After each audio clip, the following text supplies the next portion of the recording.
Good morning everyone. In the previous class we have done the verbs. Verbs हमने कर लिए थे. Now our next topic is adverb. This is also a part of speech. So what is an adverb? Adverb. अब verb से तो समझ में आ रहा होगा क्रिया, but ad हमने adjective में क्या पढ़ा था कि they qualify the noun and pronoun. In the same manner, the words which qualify the verbs, जो किसकी क्वालिटी बताते हैं, या तो verbs की यानी क्रिया की ही क्वालिटी बताते हैं, या फिर अदर एडजेक्टिव या फिर एडजेक्टिव की क्वालिटी बताते हैं. Other adverbs are called adverbs. इन्हें हम क्या कहते हैं? एडवर्ब्स कहते हैं. You can commonly known these are known as commonly क्रिया विशेषण. हम इन्हें क्रिया विशेषण भी कहते हैं.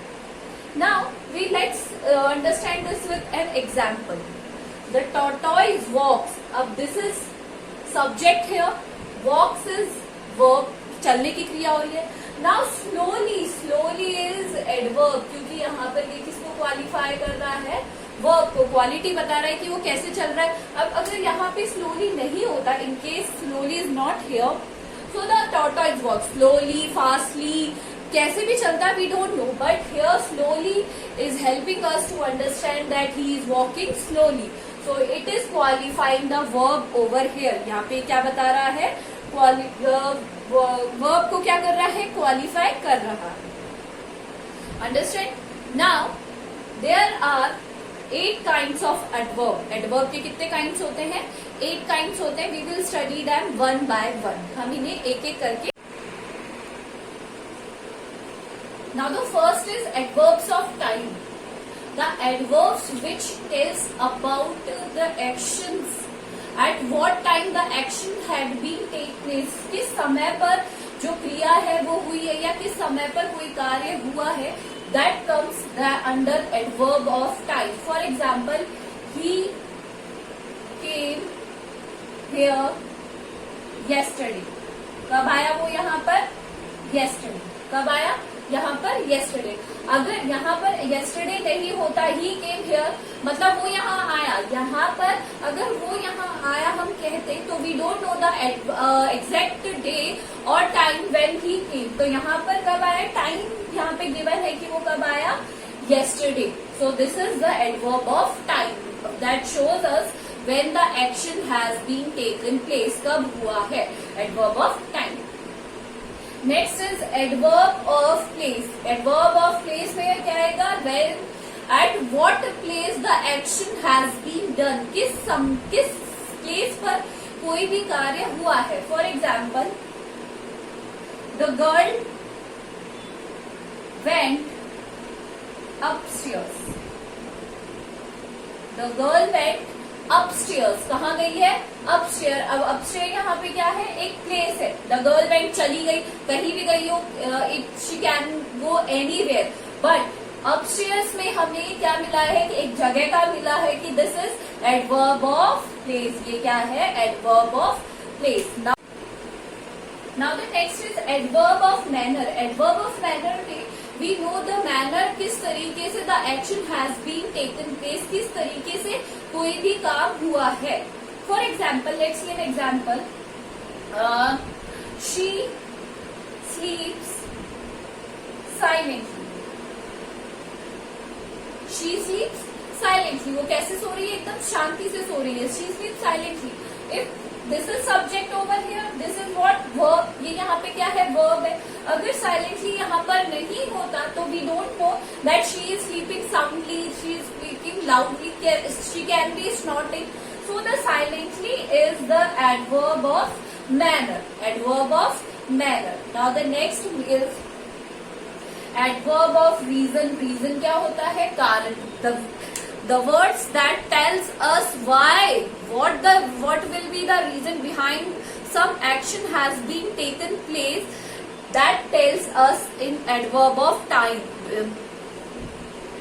He is fat. What he is? He is fat, so he cannot run fast. He is fat. So he cannot run fast. वो क्या है? फैट है. ये तो क्या हो गया? वो फैट है. So is here the adverb of reason. यहाँ पे adverb of reason क्या है? क्योंकि वह मोटा है इसलिए वो भाग नहीं सकता. तो so is only adverb of reason why the action has been taken place. Understood? Now the next is adverb of degree. Degree क्या होता है बेटा? Adverb of degree that tells about the extent, किस extent तक, किस level तक we can do a work or anything. हम किस extent या किस level तक किसी काम को कर सकते हैं. Now example is the boy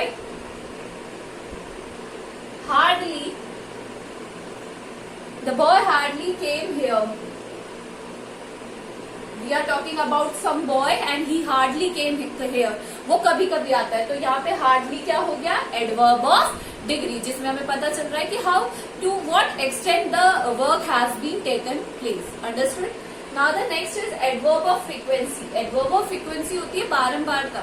So the how frequently और या फिर how often, कभी कभी न के बराबर कोई काम होता है. For example, देखिए, never tell a lie.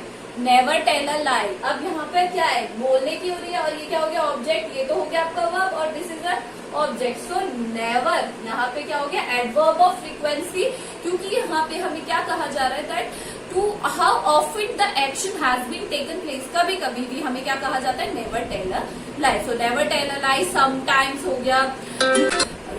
Yes I will. Yes I will do your work.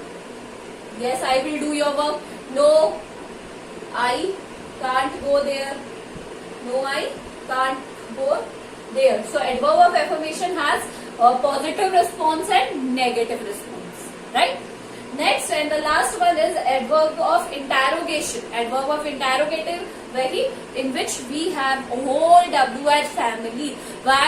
For reason, we give reason या interrogative, we ask the question. For example, why did you go there? तुम वहां क्यों गए थे? So the why is adverb of interrogation here. So adverb of times tell us about the time of action take place. Adverb of place tells us the place at which the adverb जो क्रिया है वो होती है. Adverbs of manner, how in what manner, किस तरीके से किसी क्रिया को किया जा रहा है. Adverb of reason gave us the reason why the action has been taken place. Adverb of degree, how extent, किस लेवल तक कोई भी वर्ब क्रिया की जा रही है.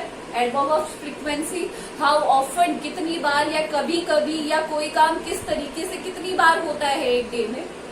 Adverb of affirmation मतलब पॉजिटिव आंसर जो हमें affirmative में मिलता है. Negation is negative answers, yes no type, basically yes no type. And the last is adverb of interrogation in which we ask the question related to the verb. Understood? So you have to write the definition of and do these also in your copy with example and do the exercise. Thank you.